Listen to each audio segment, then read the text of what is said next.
റംസാൻ കാലം വന്നു കഴിഞ്ഞാൽ എല്ലാവർക്കും സമൂസയും ഇറച്ചിപ്പത്തിരിയും ഇങ്ങനത്തെ വിഭവങ്ങളാണ് വേണ്ടത്. പെരുന്നാൾ വന്നപ്പോൾ മുട്ടമാല, നോൺ വെജിറ്റേറിയൻ ഫുഡ് മാത്രമാണോ അഭിതൊക്കെ അറിയുക എന്നുള്ളൊരു വലിയ ക്വസ്റ്റ്യൻ മാർക്ക് അവിടെ ഉണ്ട്.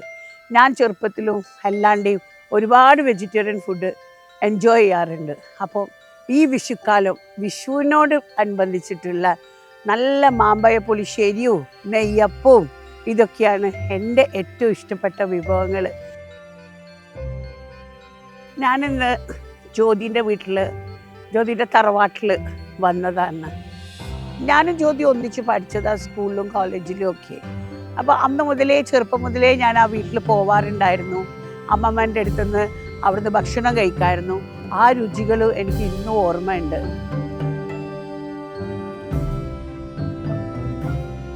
നീണ്ട കുറേ കൊല്ലങ്ങൾ കഴിഞ്ഞിട്ട് ഞാൻ വീണ്ടും ജ്യോതിൻ്റെ വീട്ടിൽ അന്ന് കഴിച്ച ആ മാമ്പഴ പുളിശ്ശേരിയും ആ നെയ്യപ്പവും അതൊക്കെ ഒന്ന്, എനിക്ക് തോന്നുന്നു എല്ലാവർക്കും അതൊക്കെ ഒന്ന് പറഞ്ഞു കൊടുക്കണം, കാണിച്ചു കൊടുക്കണം. അപ്പോൾ ഇന്ന് ഈ വിഷുവിനെ പറ്റിയിട്ട് അറിയാനും ഇനിയുള്ള പുതിയ ജനറേഷനിലുള്ള കുട്ടികൾക്ക് എന്താ വിഷു, ആ വിഷു എങ്ങനെ ആഘോഷിക്കേണ്ടത്, വിഷുവിൻ്റെ എന്തൊക്കെയാണ് അതിൻ്റെ പ്രാധാന്യം, എല്ലാ വിശേഷങ്ങളും എനിക്ക് ജ്യോതിയുടെ അമ്മ പറഞ്ഞു തരും. അപ്പം ഇന്ന് നമുക്ക് കുറച്ച് വിഷുവിൻ്റെ വിഭവങ്ങളും അതിൻ്റെ കൂടെ തന്നെ കുറച്ച് വിഷുവിൻ്റെ വിശേഷങ്ങളും അമ്മനോട് ചോദിക്കാം.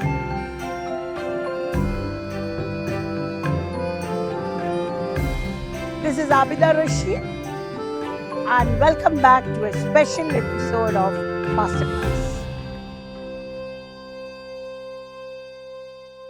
വിഷു ഒക്കെ ആയല്ലോ, കുട്ടികളെല്ലാവരും വന്നോ? ജ്യോതിയൊക്കെ എത്തിയോ? അഭി വിളിച്ച ജ്യോതി വരാതിരിക്കോ? അത്രയും വലിയ കൂട്ടുകാരല്ലേ നിങ്ങള്? അതെ, വിഷു എന്ന് പറഞ്ഞപ്പോൾ പിന്നെ എന്തായാലും ഈ പ്രാവശ്യത്തെ വിഷുങ്ങളെ കൂടെ ഒന്ന് വരണമെന്ന് വിചാരിച്ചു. അതുകൊണ്ടാണ് നേരത്തെ വന്നത്. എനിക്ക് ഈ വിഷുവിനെ പറ്റി ഒന്നും അറിയില്ല. ഞാൻ വിഷു എന്ന് പറയുന്നത് എപ്പാ ഇത് വരിക? എല്ലാ കൊല്ലത്തിലും ഒരേ ദിവസം തന്നെയാണോ?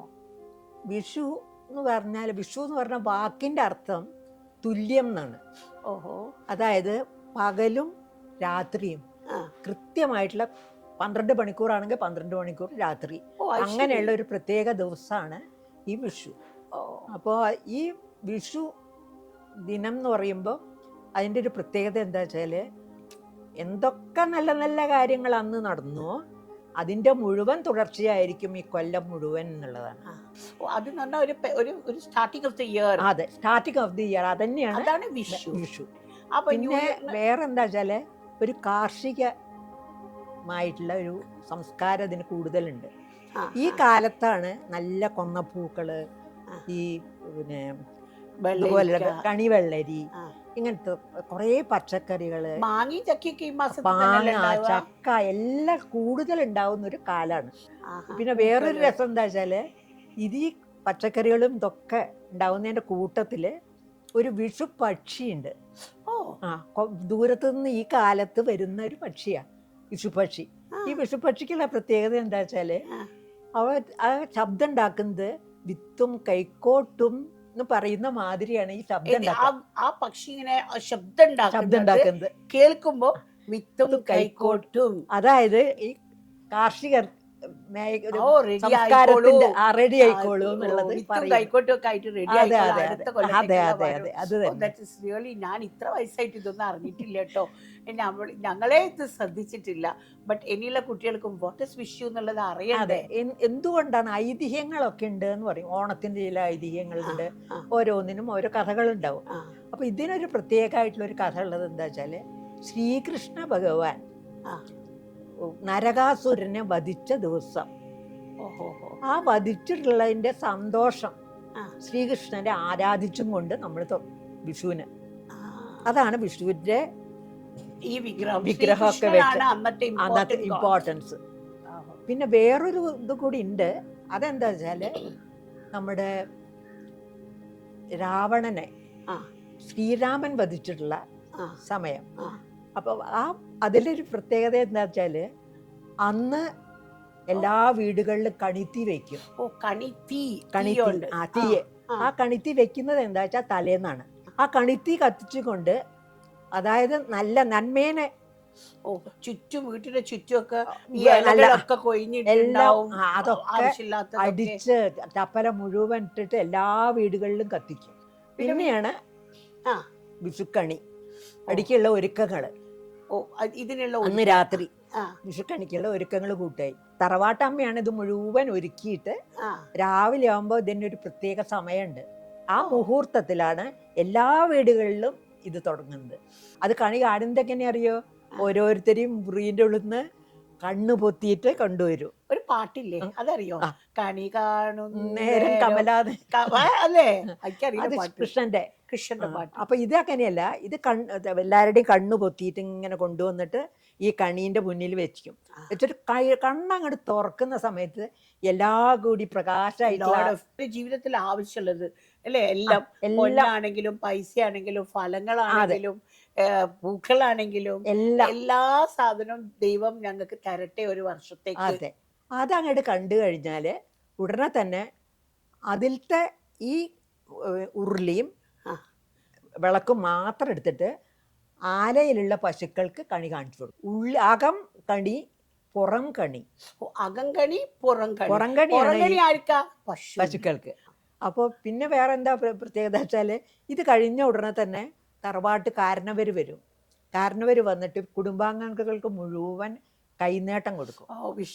വിഷു കൈനേട്ടം എന്നാണ് പറയുക. അപ്പൊ എനിക്കും കിട്ടുമായിരിക്കും, എല്ലാവർക്കും കിട്ടും. അത് മാത്രമല്ല, പണ്ടത്തെ 10-75 കൊല്ലം മുമ്പുള്ളത് ഞാൻ പറയണേ, 4 നാണ്യാണ് തരിക. പക്ഷെ അത് 4 കോടീൻ്റെ ഉള്ള സന്തോഷത്തോട് കൂടിയിട്ടാണ് നമ്മളത് വാങ്ങുന്നത്. അതൊരു കൊല്ലം മുഴുവനും വെയിറ്റ് ചെയ്യും, ഒരു കൊല്ലം മുഴുവൻ അതിനു വേണ്ടി. അത് അല്ല, ഇപ്പോഴേക്കും വേറൊന്ന് തുടങ്ങിയിട്ടുണ്ടാവും, പടക്കം പൊട്ടാൻ തുടങ്ങിയിട്ടുണ്ടാവും. ആ പടക്കം എന്ന് പറഞ്ഞാല് ഒരു വളരെ നീണ്ടിട്ടുള്ള കോമ്പര പടക്കാണ്. ഒരു 10 മിനിറ്റൊക്കെ നിന്ന് കത്തും, പൊട്ടിക്കൊണ്ടേയിരിക്കും. അപ്പോൾ ഒരു വീട്ടില് ഇതിങ്ങനെ കെട്ടിട്ടുണ്ടെങ്കിൽ അടുത്ത വീട്ടിലേക്ക് പൊട്ടിക്കുന്നുണ്ടാവും. അങ്ങനെ ഏറ്റവും കൂടുതൽ സമയം ആരാണ് ആക്കുന്നതെന്ന് ഒരു ചെറിയൊരു മത്സര കോമ്പറ്റീഷൻ ഉണ്ട്. അപ്പോൾ അത് ഇതാക്കി കഴിഞ്ഞാൽ വേറെ രസം എന്താ വെച്ചാൽ, ഇത് പൊട്ടിക്കഴിഞ്ഞാൽ തൊട്ടടുത്ത വീട്ടിൽ നിന്നൊക്കെ ആൺകുട്ടികൾ ഓടി വരും. എന്തിനാ അറിയോ? ബാക്കിയുള്ള പടക്കങ്ങൾ പൊട്ടിക്കാൻ ഞങ്ങൾ സഹായിക്കാൻ പറഞ്ഞിട്ട്. അത് ജാതി മതഭേദമൊന്നുമില്ല, എല്ലാവരും ഓടി വരും. ഓടി വന്ന് അവരത് ഇങ്ങനെ കത്തിച്ചും കൊണ്ടേയിരിക്കും. അപ്പോഴേക്കും സ്ത്രീകള് അടുക്കളയിലേക്ക് കയറുകയായി. ഇത് ഭക്ഷണം ഉണ്ടാക്കാൻ വേണ്ടിയിട്ട്. ഭക്ഷണം ഉണ്ടാക്കുന്നതിൽ അന്നത്തെ പ്രധാന ഭക്ഷണം എന്ന് പറഞ്ഞു കഴിഞ്ഞാൽ പലതുണ്ടെങ്കിലും പച്ചക്കറി മാത്രമാണ് സാധാരണ. പിന്നെ ഒരു പായസം ഉണ്ടാക്കുന്നത് സാധാരണ ചക്കപ്പായസ. ചക്ക അസലായിട്ട് വരട്ടി വെച്ചതിൻ്റെ ഉള്ളില് നാളികേരപ്പാല് എടുത്തിട്ട് ഒഴിക്കേ വേണ്ടു. ചക്കപ്പായസത്തിന് വേറെ ഒന്നുമില്ല, വരട്ടി ചക്ക ഉണ്ടെങ്കിൽ അത് തേങ്ങാപ്പാലിൽ ഒഴിച്ചിട്ട് പിന്നെ നാളികേരം നെയ്യിൽ വറുത്ത് അതിൻ്റെ ഉള്ളിലിടുക, അത്രേ വേണ്ടു. എന്താ തന്നെ ഈ സാധു വന്നു. പിന്നെ കൊല്ലത്തോട് കൊല്ലം നമുക്ക് ചക്കപ്പായസം വേണമെങ്കിൽ കഴിക്കാം. ഇത് വരട്ടി വെച്ചാല് അതേമാതിരി നേന്ത്രപ്പഴവും വരട്ടും, നേന്ത്രപ്പഴം കൊണ്ടും ഉണ്ടാകും. പക്ഷെ എനിക്ക് മാമ്പഴ പുളിശ്ശേരി അതാണ് ഈ നമ്മളൊക്കെ ഞാൻ കണ്ടിട്ടുണ്ട്. വലിയ ഹൈറ്റുള്ള മാവില്ലേ ഈ പറമ്പിലൊക്കെ, അതിന്റെ മേലെ നിറയെ മുളിയനുറുമ്പായിരിക്കും, കയറാൻ പറ്റൂല, അത് വീഴുന്ന കാത്തിരിക്കണം. അപ്പം ഞങ്ങളൊക്കെ കുട്ടികളാകുമ്പോൾ ഇങ്ങനെ താമസിക്കുന്ന അടുത്ത വീട്ടിൽ ഇതേമാതിരി ഉമ്മൻ്റെ വീട്ടിൻ്റെ തറവാട്ടിൻ്റെ അടുത്ത് ഇതേമാതിരി ഒരു വീടുണ്ട്. അവിടുത്തെ മാവിൻ്റെ മേലെ ഈ മാങ്ങ പെറുക്കാൻ പോകും. രാവിലെ ആരാ എത്തുന്ന അവർക്കാ കിട്ടുക. ആ മാങ്ങക്ക് ഡാമേജ് ഒന്നും വരില്ല. ഈ മാങ്ങ വീണാൽ ഇങ്ങനെ പൊട്ടൂല. ഇപ്പോഴത്തെ മാങ്ങയെല്ലാം വീണാൽ പൊട്ടിപ്പോവും. അപ്പം ഇത് ഫുള്ളായിട്ട് കിട്ടും. എന്നിട്ട് ഞങ്ങൾ ഇതെടുത്ത് കൊണ്ടുവന്നിട്ട് പഴുത്തത് ഇങ്ങനെ പിഴിഞ്ഞിട്ട് പിന്നെ അതിൻ്റെ കറി ഉണ്ടാക്കും. ആ മാമ്പഴ പുളിശ്ശേരി ഞാൻ കഴിച്ചിട്ടുണ്ട്. അത് എനിക്ക് ഇന്ന് എന്തായാലും ഒന്ന് കഴിക്കണം. എത്ര കാലത്തിന്റെ ശേഷം ഒരുപാട് ആഗ്രഹമുണ്ട്. പ്രശ്നത്തില്ല. ഇതിൽ ഏറ്റവും അധികം ഇതുപോലത്തെ ചെറിയ മാങ്ങകൾ എടുത്തിട്ടാണ് മാങ്ങന്റെ ഫ്ലേവർ. അത് കഴിഞ്ഞ് ഈ മാങ്ങ എന്ത് ചെയ്യിച്ചാല് കുറച്ചത് ചുടുവെള്ളത്തിൽ ഒന്നിങ്ങനെ ഇട്ടിട്ട് നല്ലപോലെ കഴുകും. കഴുകിയാല് ആ മാങ്ങേന്റെ തോല് മുഴുവൻ ഒത്തിച്ചിട്ടിട്ട് പോരും. അത് മാത്രമായിട്ട് വരും, കണ്ടന്റ് പോവാണ്ട് ഉണ്ടാവും. എന്നിട്ട് അത് എടുത്തിട്ടാണ് നമ്മൾ പച്ചമുളകും അതുപോലെ കുറച്ച് ഉപ്പ് അത് നിങ്ങൾ ഉണ്ടാക്കി കാണിച്ചു തരണേ ഞങ്ങൾക്ക് എല്ലാവർക്കും. ഈ ഈ വിഷുവിന് നിങ്ങൾ ഉണ്ടാക്കുന്ന മാമ്പഴ പുളിശ്ശേരിയും ചോറും എല്ലാരും ഒന്ന് കണ്ടുപഠിക്കട്ടെ എങ്ങനെയാ ആയിക്കോട്ടെ, ആയിക്കോട്ടെ. ഉണ്ടാക്കേണ്ടതെന്ന്. ജ്യോതി വരുമ്പോൾ ഞങ്ങളൊക്കെ കാത്തുക്കും നിങ്ങളെ ടിഫിൻ വരാന്. സി ദാറ്റ്സ് ഹൗ സ്കൂളിൽ നമ്മൾ പഠിക്കുന്ന സമയത്ത് എല്ലാവരും അങ്ങോട്ടും ഇങ്ങോട്ടും ടിഫിൻ ഷെയർ ചെയ്തിട്ടാണ് കഴിക്കുക. അപ്പൊ എനിക്കറിയാം നിങ്ങളെ വീട്ടിലെ ഭക്ഷണം. അതിൽ നിന്ന് എനിക്കിഷ്ടമുള്ള ഭക്ഷണങ്ങളുണ്ട്. ഞാൻ പറയും എനിക്കൊരു വട വിത്ത് തേങ്ങാ മാങ്ങ ചട്നി എന്ന് പറഞ്ഞിട്ട് റെസിപ്പി ഉണ്ട് ഞാൻ ചെയ്യുന്നത്. ഞാൻ സത്യം പറയുകയാണെങ്കിൽ ഞാൻ 7ാം ക്ലാസ് പഠിക്കുമ്പോൾ ജ്യോതിയുടെ വീട്ടിൽ വന്നിട്ട് നിങ്ങളുടെ അമ്മ, അതെ, അമ്മമ്മ എനിക്ക് ഉണ്ടാക്കി തന്ന ഒരു ഡിഷാ അത്. അന്ന് ഞാൻ ചോദിച്ചു പഠിച്ചു വെച്ചത് ആ വട. അമ്മമ്മന്റെ അടുത്തുനിന്ന് പഠിച്ചിട്ടാണ് ഞാൻ ആ വട ഉണ്ടാക്കുന്നത്. ഈ കൈപ്പുണ്യുള്ള അബിക്ക് പറഞ്ഞതുകൊണ്ട് ഞങ്ങൾക്ക് ഇപ്പോഴും സന്തോഷിച്ചിരിക്കാൻ പറ്റണം. അതല്ല, ഇത് കൈപ്പുണ്യം ആൾക്കാർ തെറ്റിദ്ധരിക്കും എനിക്ക് കൈപ്പുണ്യമില്ല അതുകൊണ്ട് ഞാൻ ഉണ്ടാക്കുന്നില്ല. അങ്ങനെയല്ല, നമ്മൾ ചില സംഗതികളൊക്കെ ഒബ്സർവ് ചെയ്യും. അതെ, ആ ഒബ്സർവ് ചെയ്ത് നമ്മളെ മനസ്സിൽ ഇഷ്ടമുള്ള ഒരു സാധനം ഇഷ്ടമുള്ളവർക്ക് ഉണ്ടാക്കി കൊടുക്കണം. പുളിയിഞ്ചി കഴിക്കല്. അതെ, ഞാൻ ഇപ്പൊ എന്റെ വീട്ടിൽ വന്നാൽ ജ്യോതിക്ക് ഭയങ്കര ഇഷ്ടം ഞാൻ ഉണ്ടാക്കുന്ന ചോപ്പ് കോഴി പൊരിച്ചത്, കോഴി കക്കത്തിൽ ഞങ്ങൾ പറയാം. അതും നല്ല അരിപ്പത്തിരിയും അവൾക്ക് ഏറ്റവും ഇഷ്ടമുള്ളതാ. അതേമാതിരി ജ്യോതിന്റെ വീട്ടിൽ പോയി കഴിഞ്ഞാൽ ജ്യോതിന്റെ വീട്ടിലുണ്ടാക്കുന്ന പ്രത്യേക കറികൾ I expect to get. See this is how we wear. ആ ഒരു ബന്ധങ്ങൾ ഈ ഒരു ഭക്ഷണം ഉണ്ടാവുമ്പോഴേ നമുക്ക് ഒരിക്കലും ഒരാളെ മറക്കാൻ കഴിയില്ല. ഈ തിന്ന സാധനം ഓർമ്മ ഉണ്ടാവും, അല്ലെങ്കിൽ തന്ന സാധനം ഓർമ്മ ഉണ്ടാവില്ല. ഏത് എനിക്കൊരു വാച്ച് തന്നോ അല്ലെങ്കിൽ ഒരു സാരി തന്നോ അതെല്ലാം ആ സമയം കഴിഞ്ഞ്. പക്ഷെ ആ തിന്ന സാധനം ഉണ്ടല്ലോ, നെവർ യു ഫോർഗെറ്റ്. നിങ്ങളെ പോലെയുള്ള ആൾക്കാരുടെ അടുത്തുനിന്ന് ആ പച്ചക്കറി പഠിക്കുക എന്ന് പറയുന്നതാണ് ഞാൻ ഈ പ്രാവശ്യം നോക്കുന്നത്. എപ്പോഴും ഞാൻ നെയ്ച്ചോറും കൊയ്യ് വെച്ചതൊക്കെ ഉണ്ടാക്കിയിട്ടേ ഉള്ളൂ. I mean this is also. പിന്നെ വേറൊന്ന് മറന്നു നമ്മള്, കണിയപ്പം എന്ന് പറഞ്ഞിട്ടുള്ളത്. ഈ കണിയപ്പം ഞങ്ങളെ വീട്ടുകളിലൊന്നും ഉണ്ടാക്കാറില്ല. നെയ്യപ്പം ഇങ്ങനെ അടുത്ത വീട്ടിൽ നിന്ന് നെയ്യപ്പം ഉണ്ടാക്കിയിട്ട് ഞങ്ങൾക്ക് കൊണ്ടുതരും. സാധൊക്കെ ഒന്ന് തന്നെ. സത്യം പറയുകയാണെങ്കിലേ നിങ്ങൾ പറഞ്ഞ പരന്നപ്പവും നെയ്യപ്പവും എന്നുള്ളത് നമ്മളെ ചീനച്ചട്ടി എന്ന് പറയുന്ന സാധനം കുയ്യുള്ള ചട്ടിയാ, ഇങ്ങനെയാ. അപ്പോൾ അതിൽ ഓയിൽ ഒഴിച്ചിട്ട് നമ്മളിങ്ങനെ നെയ്യപ്പത്തിന്റെ മാവ് ഒഴിക്കുമ്പോൾ ആ ഓയിൽ ഈ മാവ് ഡെപ്തിലേക്ക് പോവും, അതിന് അറ്റ ക്രിസ്പി ആയിട്ട് കിട്ടും. അത് ആ ഒരു പർട്ടിക്കുലർ ചട്ടി ഉപയോഗിച്ചാലേ നെയ്യപ്പത്തിന്റെ ഷേപ്പ് കിട്ടുള്ളൂ. നേരെ മറിച്ച് ഫ്ലാറ്റ് ആയിട്ടുള്ള ഒരു സർഫസിലേക്ക് സെയിം മാവ് നമ്മൾ ഒഴിച്ചു കഴിഞ്ഞാൽ അത് പരന്ന അതാണ് ദോശ മാതിരിയാവും. അതാണ് ആ ചീനച്ചട്ടിക്കുള്ള പ്രത്യേകത. എനിക്ക് ഏറ്റവും ഇഷ്ടം ഇതിന്റെ വക്ക, ക്രിസ്പി വക്ക്, ഉള്ളില് നല്ല ആര് പോലെ ഉണ്ടാവണം. എനിവേ, എനിക്ക് എൻ്റെ ഒരു ആഗ്രഹമായിരുന്നു ഇനി വരുന്ന ജനറേഷന് നമ്മളുടെ ഈ കൾച്ചറ്, നമ്മളെ പാത്രങ്ങൾ, നമ്മൾ തിന്നുന്നത്, നമ്മളുടെ ഒരു വീട്ടിൽ നിന്ന് ഒരു വീട്ടിലേക്കുള്ള സൗഹൃദം, ഇതെല്ലാം നമ്മളെ കുട്ടികൾക്കും അറിയണം. How we wear when we വെ യങ്. അതിന് വേണ്ടിയിട്ടാണ് ഞാൻ ഈ പർട്ടിക്കുലർ വീഡിയോ ഈ പാചകത്തിൻ്റെ കൂട്ടത്തിൽ ഈ കാര്യങ്ങൾ കൂട്ടി യോജിപ്പിക്കുന്നത് വളരെയധികം ഭംഗിയായിട്ട് ഇപ്പം നടന്നു കഴിഞ്ഞു. അതെ അതെ, അത് this is what is culture. എല്ലാ ദിവസവും നെയ്യപ്പം തിന്നാൻ ആലോചിക്കൂലോ, പക്ഷെ അത് വിഷു വരുമ്പോഴായിരിക്കും, അത് ഓണം വരുമ്പോൾ ഒരു സദ്യ, ഒരു പായസം. അത് ഏത് കമ്മ്യൂണിറ്റി ആണെങ്കിലും പായസം. വിഷുവിന് എന്ത് പായസം? വിഷുവിന് ചക്കപ്പായസം. ചക്കപ്പായസം, ദാറ്റ് വാസ് പോയിന്റ് നിങ്ങൾ നേരത്തെ പറഞ്ഞ. എനിക്കറിയില്ല, ചക്കയോട് ഭയങ്കര സ്നേഹ. ചക്ക അങ്ങനെ വരുമ്പോഴത്തേക്ക് അതേമാതിരി തന്നെ കാറിലെല്ലാം പോകുമ്പോൾ മാവ് ഇങ്ങനെ കാണുമ്പില്ലേ, അമ്മ മാങ്ങ കാണല്, ഇത് അത് കണ്ണിനൊരു ഒരു ഭയങ്കര രസമാണ്. ചക്കയും മാങ്ങി മരത്തിൻ്റെ മുകളിൽ ഇങ്ങനെ ഉണ്ടാകുന്നത് കാണാൻ. അപ്പോൾ ഒരുപാട് കഥ കുറേ കാലം കൂടിയിട്ട് നിങ്ങളുടെ അടുത്ത് നിന്ന് കേട്ട്, അപ്പം എന്തായാലും നമുക്കൊരു മാമ്പഴ പുളിശ്ശേരി ഉണ്ടാക്കി തരണം. എൻ്റെ ഓർമ്മയിൽ പണ്ട് നിങ്ങളുടെ അമ്മ ഞങ്ങളന്ന് ജ്യോതിൻ്റെ വീട്ടിൽ വരുമ്പോഴും ജ്യോതിൻ്റെ ടിഫിനിലൊക്കെ ജ്യോതി കൊണ്ടുവരാറുണ്ടായിരുന്നു. ഞാനും ജ്യോതി ഒന്നിച്ച് പഠിച്ചത് കുറേ കാലങ്ങൾ. ആ കാലത്തെ ഒരു ഓർമ്മയൊക്കെ ഉണ്ട്. അപ്പോൾ ഇന്ന് ആ ഓർമ്മ ഒന്നും കൂടി പുതുക്കാൻ അന്ന് ഉണ്ടാക്കിയ നിങ്ങളുടെ അമ്മ ഉണ്ടാക്കി തന്നെ, I know you know that very well, അത് നിങ്ങളെങ്കിലും ഒന്ന് ഉണ്ടാക്കി തരണം. അപ്പോൾ നമുക്കത് ഉണ്ടാക്കുന്നത് നോക്കാം. ഇങ്ങനത്തെ പീന മാങ്ങ ഉണ്ടാക്കാനില്ലേ, ഈ കറി ഉണ്ടാക്കാൻ ഏത് മാങ്ങ ഏറ്റവും നല്ലത്? ഏറ്റവും നല്ലത് നാട്ടുമാങ്ങ തന്നെയാണ്. ഈ നാട്ടുമാങ്ങ ആണെങ്കിൽ കുറച്ച് ചൂടുവെള്ളത്തിൽ ആ മാങ്ങ അങ്ങോട്ട് ഇട്ടിട്ട് അതിൻ്റെ തൊലി മുഴുവൻ ഇങ്ങോട്ട് നമുക്ക് കൈ കിട്ടും. ആ തൊലി അങ്ങോട്ട് പോയതോട് കൂടിയിട്ട് ബാക്കി മുഴുവൻ അത് എടുത്തു വെച്ചാൽ മതി. ഈ മാങ്ങ മാതിരി തോലി ഇങ്ങനെ ഇരിക്കണ്ട, ചൂടുവെള്ളത്തിലിട്ട് കഴിഞ്ഞ് ഇങ്ങനെ ഒന്ന് സ്ക്വീസ് ചെയ്താൽ മാങ്ങ പുറത്ത് വരും. ഒന്നും ഇങ്ങനെ ആക്കിയാൽ മതി. അപ്പോൾ ആ കഷ്ണം ആ തൊലി മുഴുവൻ അങ്ങോട്ട് വരും. പിന്നെ വേറെ ഒന്ന് ഞാൻ ചോദിക്കട്ടെ, ഈ ആരുള്ള മാങ്ങല്ലേ, പണ്ടൊക്കെ മാങ്ങ നിന്ന് കഴിഞ്ഞാൽ പല്ലിൻ്റെ ഉള്ളിലൊക്കെ ഇങ്ങനെ അതിൻ്റെ ഇത് കിട്ടൂലേ, രോമൺ മാങ്ങ എന്ന് പറയും. ആരുള്ള മാങ്ങ ആണോ അതിന് നല്ലത്? അത് തോന്നുന്നില്ല.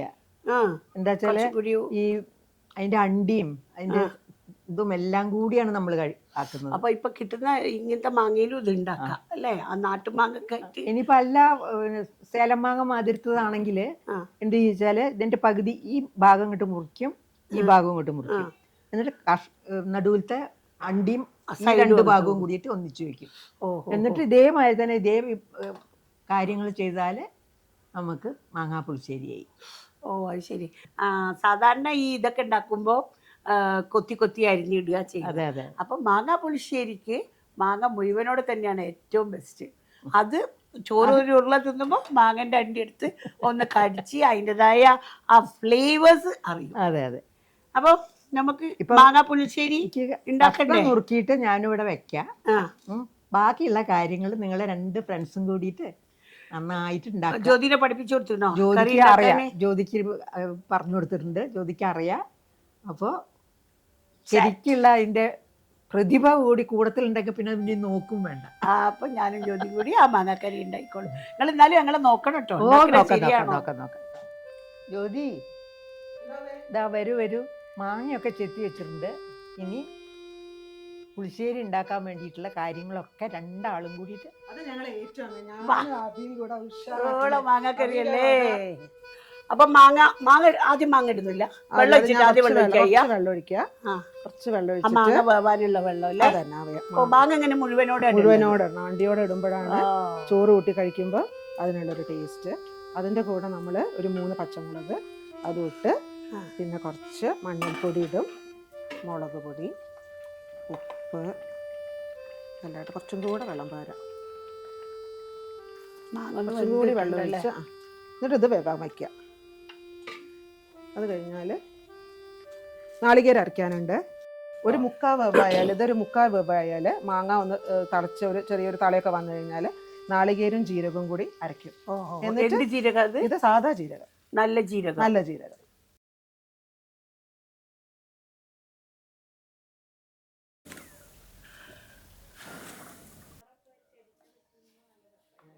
മാങ്ങ വെന്താ? പച്ചമുളക് ഏകദേശം കുറച്ച് അല്ലേ? അത്യാവശ്യം ശരിക്കും ഇതിന്റെ നാട്ടുമാങ്ങയാ ഭയങ്കര ഏറ്റവും രസം. ചെറിയ ചെറിയ മാങ്ങ അതിൻ്റെതായിട്ടുള്ളൊരു സ്വാദ്. ഇപ്പോഴത്തെ ചില മാങ്ങയ്ക്ക് എന്താ വെച്ചാൽ അധികം മധുരോ അധികം പുളിയോ ഇല്ലെങ്കിൽ അത് തന്നെ ഇതിന്റെ സ്വാദിനെ ഒന്ന് എഫക്ട് ചെയ്യും. എനിക്ക് സത്യം പറയുകയാണെങ്കിൽ ആ പഴയ കാലം ഒരുപാട് ഓർമ്മയായി. ഈ ഒരു അടുക്കളയും ഈ ആംബിയൻസ് അതൊന്നും ഇല്ല. അടിക്കുന്ന അടുപ്പും ഇതും ഗ്യാസും എല്ലാം. അത് ഞമ്മളൊക്കെ ചെറുപ്പത്തിലേ നാട്ടിൽ പോയി കഴിഞ്ഞാല് ഈ മാവിന്റെ അടിയിൽ പോയിട്ട് രാവിലെ തന്നെ ഓടിപ്പോയിട്ട് ആർക്കാ എത്ര മാങ്ങ കിട്ടുക നോക്കുക, ഇത് പെറുക്കാൻ പോകും. ആ പെറുക്കിയിട്ട് കൊണ്ടുവന്നതാണ്. അതേമാതിരി ഈ ചിലപ്പോ പച്ച കിട്ടും എറിഞ്ഞു വീട്ടിട്ടൊക്കെ. അതെന്ത് ചെയ്യുന്നറിയോ, നമ്മള് കല്ലെടുത്തിട്ട് കുത്തിയിട്ട് ഗ്ലാസ്സിലേക്ക് ഇങ്ങനെ ഒഴിക്കും. എന്നിട്ട് അതിൻ്റെ അകത്തൊരു പച്ചമുളകും ഇട്ട് കുറച്ച് പഞ്ചസാര ഇട്ടിട്ട് കലക്കി കുടിക്കും. അതാണ് പച്ചമാങ്ങ ജ്യൂസ്. അതൊക്കെയാണ്. അതിപ്പോ ഞാനിപ്പോ ഉള്ള മാങ്ങ കൊണ്ട് ഉണ്ടാക്കി, അത്രേ ഉള്ളൂ. ഇതിപ്പോ ഇത് ഈ അരപ്പ് ഇതിലേക്ക് ചേർത്ത് നല്ലോണം അരിയണം. മീൻകറിക്ക് അരിയുന്ന പോലെ അരിയണമെന്നില്ല, അത്യാവശ്യം അരിഞ്ഞാൽ മതി. അതിലേക്ക് അത് ചേർത്ത് അപ്പൊ തേങ്ങ ജീരകം കൂട്ടി അരച്ചത് ചേർത്തിട്ട് കുറച്ച് വെള്ളം ഒഴിക്കാം. തേങ്ങ ഒഴിച്ചിട്ട് ഒരുപാട് വേവിക്കണം? അധികം വേവിക്കണ്ട. തേങ്ങ ഒഴിച്ചു കഴിഞ്ഞാൽ പിന്നെ അധികം വേവരുന്നില്ലേ? തേങ്ങാപ്പാൽ ഞാനൊക്കെ പറയും സ്റ്റൂലെല്ലാം നമ്മൾ ഒഴിക്കുമ്പോഴേ ഒന്നിങ്ങനെ തുള്ളിയാ മതി എന്ന് പറയും. അല്ലെ തേങ്ങ പിരിയും. തേങ്ങേന്റെ ആ പച്ചച്ചോയേന്റെ ആ ഒരു കുറച്ചൊരു ഇളം വെവുള്ളതാണ് ആ തേങ്ങയ്ക്ക് ശരിക്കും സ്വാദ് ഇങ്ങനെയുള്ള കറിക്ക്. അപ്പൊ വറുത്തരച്ച കറിയാണെങ്കിൽ എത്ര നേരം പിന്നെ ഈ 2 കൂടി ഈ മസാല വെമ്പണേന്റെ കൂടെ നമ്മൾ മസാല അരച്ച കറിക്കൊക്കെ വറുത്തിട്ടുള്ള തേങ്ങയാണെങ്കിൽ അതിന് എത്ര വെന്താലും ഫ്ലേവർ കൂടെയുള്ളൂ. പക്ഷെ ഇങ്ങനെയുള്ള കറിക്കൊക്കെ ഇപ്പൊ നമ്മള് മീൻകറി തന്നെ കുറെ നേരം വേവിക്കാത്ത, നമ്മളെ ഈ ചില ആൾക്കാരെ വേവിക്കുന്ന ചിലർ ഈ മത്സ്യം ഇട്ടിട്ട് തന്നെ വേവിക്കും. ആദ്യം നാളികേരം ഒഴിച്ചിട്ട് വടകര സൈഡിലൊക്കെ നമ്മളെന്താ ചെയ്യുക, ലാസ്റ്റാണ് ഈ നാളികേരം ഒഴിച്ച് അപ്പം തന്നെ ഒന്ന് അത് തിളയ്ക്കുമ്പോഴേക്കും താളെ എടുത്ത് വെക്കുക. അത് അടുപ്പിലും കൂടി അതാണ് ഓരോരോ പ്രദേശത്തെ വ്യത്യാസം. അപ്പൊ നാളികേരം അധികം അരയ്ക്കാതെ അടിക്കുന്നതാണ് ഈ പച്ചക്കറികളിൽ പൊതുവെ നമ്മൾ കാണുക. നാളികേരം അധികം വെവാണ്ടിരിക്കുന്നതാണ് കാണാറ്. അതെ അതെ, പച്ചക്കറിക്ക് കുക്കിംഗ് ടൈം കുറവാണല്ലോ. അതെ അതെ അതെ. മീറ്റൊക്കെ ആകുമ്പോൾ കുറച്ച് നേരം കുക്ക് ചെയ്യുമ്പോൾ വറുത്തരച്ചിട്ടാണ് നല്ലത്. അപ്പൊ ഇപ്പൊ ഏകദേശം ഒന്ന് ഈ നാളികേരം ഒന്ന് തിളച്ച് വന്നില്ലേ, ഇനി നമ്മൾ എന്ത് ചെയ്യണം വെച്ചാൽ കുറച്ച് തൈര്. കുറച്ച് പുളി വേണം തൈര്. പുളി വേണം, കുറച്ച് പുളി വേണം തൈര്. തീരെ പുളിയില്ലാത്ത തൈരാവരുത്. കാരണം എന്താ വെച്ചാൽ മാങ്ങയ്ക്ക് പുളി ഇല്ലെങ്കിലും ആണ് ഈ പുളി കുറച്ചും കൂടെ കൂടിയാലും കുഴപ്പമില്ല. മാങ്ങയ്ക്ക് പുളിയുള്ള മാങ്ങയാണെങ്കിൽ അഥവാ നല്ല ടേസ്റ്റും പുളി ഇല്ലെങ്കിൽ മാത്രമാണ് ഈ പുളി കുറച്ചും കൂടെ തൈര് ഒഴിക്കേണ്ടത്. അല്ലെങ്കിൽ പുളി ഉണ്ടെങ്കിൽ തൈര് അവോയ്ഡ് ചെയ്യാം. തൈര് അവോയ്ഡ് ചെയ്യേണ്ട, തൈര് ഉള്ളത് എപ്പോഴും നല്ലതാണ്. കാരണം മാങ്ങേന്റെ ഇപ്പൊ മധുരമുള്ള മാങ്ങയാണെങ്കിൽ തൈര് എന്തായാലും വേണം, കുറച്ച് കൂടുതൽ പുളി വേണം. അപ്പൊ അത് ഒഴിച്ചു. അങ്ങനെ ഇതിലൊരു തള വരുമ്പോഴേക്കും ഇനി നമുക്ക് അത് വെക്കേണ്ട ആവശ്യമില്ല. കുറച്ച് എന്താ വെച്ചാൽ അതിന്റെ ഒന്നും കൂടെ അതെ അതെ അതെ. എന്നിട്ട് നമുക്കത് താഴേക്ക് ഇറക്കി വെക്കാം. ഇനി കടു ഒഴിക്കണം അല്ലേ? കടു വറവിടണം. അബി ഇപ്പൊ നീ ഒന്ന് നോക്ക്, ഇതിന്റെ ഫ്ലേവർ ഇപ്പൊ നോക്ക്, അതിലെന്തോ ഒരു കൂടുതലോ കുറവോ, ഈ ഒരു മധുരം കുറവുണ്ടോ തോന്നുന്നു. അപ്പൊ അതിന് നമ്മൾ എന്താ ചെയ്യാച്ചാല് അവസാനായിട്ട് ശർക്കര എന്നാ പറയാ, ശർക്കര മുത്തേന്ന് ഇതിലേക്ക് ലേശം പൊടിച്ചിട്ടിട്ട് വാങ്ങി വെച്ചാൽ മതി. വാങ്ങി വെക്കുക. ഇത് താഴേക്ക് ഇറക്കി വെക്കുക. എന്നിട്ടാണ് നമ്മളുടെ വറവ്. അതിനാണ് വാങ്ങി വെക്കുക എന്ന് പറയുന്നത്. പിന്നെ നമ്മളെ കേരളക്കാർക്ക് എല്ലാത്തിനും ഒരു വറവ് വേണം അല്ലേ? അത് വെളിച്ചെണ്ണ, കടുകും കരിവേപ്പിലയും ചുവന്ന മുളകും. ഈ മാങ്ങയല്ല ശരിക്കും നമ്മളാ പറമ്പ് പോയി പെറുക്കി കൊണ്ടുവന്ന് നിലത്ത് വീണ മാങ്ങയാണ്. ഇപ്പൊ എന്താണ് നിപ മറ്റേത് പറഞ്ഞ ആൾക്കാർക്ക് പേടിയാണ്. പക്ഷെ പണ്ടൊക്കെ നമ്മളെല്ലാം നിലത്ത് വീണ മാങ്ങിയല്ലേ. ആവലും ഉണ്ട്, മാങ്ങയും വീഴുന്നുണ്ട്. കാരണം എന്താ വെച്ചാൽ പച്ചക്കറി മാർക്കറ്റിലോ മോളിലോ പോയിട്ടൊന്നുമല്ല നമ്മളെ ചുറ്റുവട്ടത്തുള്ള കറികൾ, അതായത് മുരിങ്ങേന്റെ ഇല. ഇപ്പൊ എല്ലാം തിരിച്ചു വരുന്നുണ്ട്. മുരിങ്ങേന്റെ ഇല, പപ്പായ, മാങ്ങ, ഈ നമ്മള് സാധാരണ ഓരോരോ കാലങ്ങളിൽ ഉണ്ടാവുന്ന പച്ചക്കറികളും ഈ പഴങ്ങളും കഴിക്കണം എന്ന് പറയുന്നത് നമ്മുടെ ആരോഗ്യത്തിന് ചക്കക്കുരു. അതെ, എനിക്ക് ചക്ക അങ്ങോട്ട് കണ്ടു കഴിഞ്ഞാലുണ്ടല്ലോ ഭയങ്കര ആദ്യം തന്നെ ചക്ക പറ്റി ഇടിച്ചക്ക തുടങ്ങും. ഇടിച്ചക്ക കഴിഞ്ഞാൽ പിന്നെ ചക്കക്കുരുവിന്റെ കൂട്ടാനായി. അപ്പൊ കുട്ടികൾ പറയൂ, അല്ല ചക്കക്കാലം വന്നാ പിന്നെ വീട്ടിലെ അടുക്കളയിലൊക്കെ ചക്കക്കുരു, പിന്നെ ചെമ്മീനും മാങ്ങയും ചക്കക്കുരു സംഭവം. ഈ മാങ്ങ പുളിശ്ശേരിയുടെ ഏറ്റവും ഇമ്പോർട്ടൻസ് എന്താ വെച്ചാൽ അതിലൊരു മധുരവും വരും, ഒരു പുളിയും വരും. അതാണ് അതിൻ്റെ രണ്ടിൻ്റെയും കൂടി ആ ഒരു കോമ്പിനേഷൻ ആണ് ഈ മാങ്ങാ പുളിശ്ശേരിയുടെ വരിക. ശരിക്കും ഇല്ലേ, നമ്മൾ ആ ഉപ്പ് നോക്കി മധുരം നോക്കി അതിങ്ങനെ അതിന്റെ ഫ്ലേവർ അഡ്ജസ്റ്റ് ചെയ്തെടുക്കാം. അതെ അതെ അതെ അതെ. ഫാന്റാസ്റ്റിക്, നല്ല രസമുണ്ടപ്പാ. അപ്പൊ ഏ ഓർമ്മയില്ല, നല്ല വെള്ളച്ചോറ്, അതിന്റെ കൂടെ ഇതും, പിന്നെ വേണമെങ്കിൽ ഒരു പിന്നെ പൊരിച്ചതും. പണ്ട് നമ്മള് കോളേജിലുള്ള സമയത്ത് കോഴി കക്കത്തിലും എനിക്ക് ഏറ്റവും ഇഷ്ടമുള്ള സാധനം ഇതൊക്കെ അതിന്റെ കൂടെ. ഞാൻ ഒന്നും വേണ്ട, ഇത് വെറും ചോറും ഈ കറി മാത്രം ആ മാങ്ങേന്റെ അണ്ടി കൂട്ടിയിട്ട് ആ ചോറുമായിട്ട് കഴിക്കുന്നതിന്റെ ഒരു സുഖം. പപ്പടം കൂട്ടിയിട്ട്, പപ്പടം വേണം, കാച്ചിയ പപ്പടം കൂട്ടിയിട്ട് ചിലർ ഇത് മാത്രം കഴിക്കും. ചിലപ്പോൾ ഒരു ഇത്തിരി എരിവ് ഇതിന് കുറവാണെങ്കിൽ മാത്രം അച്ചാറും കൂട്ടിയിട്ട് അതൊരു പ്രത്യേക ടേസ്റ്റാണ്. വെറും ചോറും ഇത് നല്ല ചൂടുള്ള ചോറ്, ഈ ഒരു കറി, അതൊരു ഇത് തണുത്ത കറി ആയാലും ടേസ്റ്റ് ആട്ടോ. അത് yes, with Jyothi the mango curry is ready. ഞാൻ നെയ്യപ്പം ഉണ്ടാക്കി ആ സൈഡിൽ നിന്ന്. അപ്പോൾ വിഷു കേമമാവാൻ ഈ മാങ്ങാക്കറി ഈ മാങ്ങാക്കാലത്ത് എല്ലാവരും ഒന്ന് ട്രൈ ചെയ്ത് നോക്കുക.